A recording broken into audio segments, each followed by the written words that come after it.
دابەزینی نرخی تمەنی ئێرانی بازاڕی گەشتکردنی هاوڵاتیانی هەرێمی کوردستانی بۆ ناوچە گەشتیارەکانی وڵاتی ئێران گەرم کردووە. ڕۆژانە لە خاڵە سنووریەکانی نێوان هەرێمی کوردستان و کۆماری ئیسلامی ئێرانەوە گەشتیاران بە ڕێژەیەکی بەرچاو ڕوو لە وڵاتە دەکەن.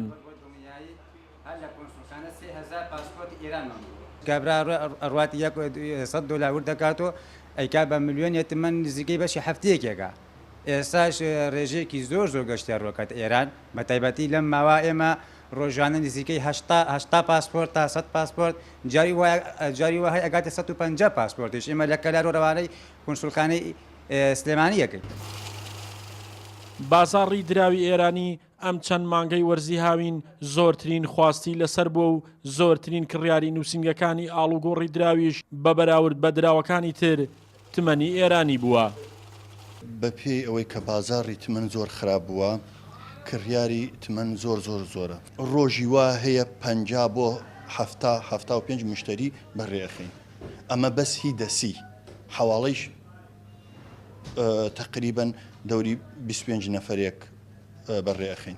بەڕێبەری خاڵی سنووری پەروێزخان باس لەوە دەکات ڕۆژانە لە بنکەی نشینگەی پەروێزخانەوە مامەڵەی دەیان گەشتیار بەڕێ دەخەن و ڕێژەی گەشتکردنیش لە خاکی هەرێمەوە بۆ وڵاتی ئێران زیادی کردووە. بە پێچەوانەشەوە ڕێژەی هاتنی گەشتیاری ئێرانی بۆ ناو خاکی هەرێم دابەزینی بەخۆ بینیوە.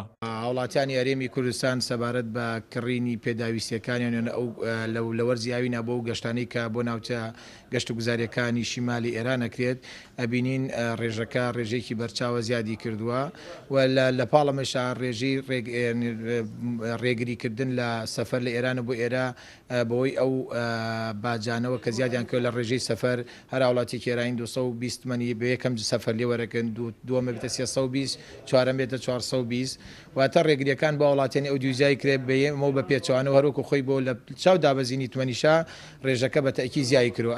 با پێی ئامارەکان لە مانگەکانی تەمووز و ئابی ئەم ساڵ 16823 هاوڵاتی ئێرانی لە پەروێزخانەوە هاتوونەتە ناوخاکی هەرێم و بۆ کاروباری جیاجیا سەردانی ناوچەکانی هەرێم و عێراقیان کردووە.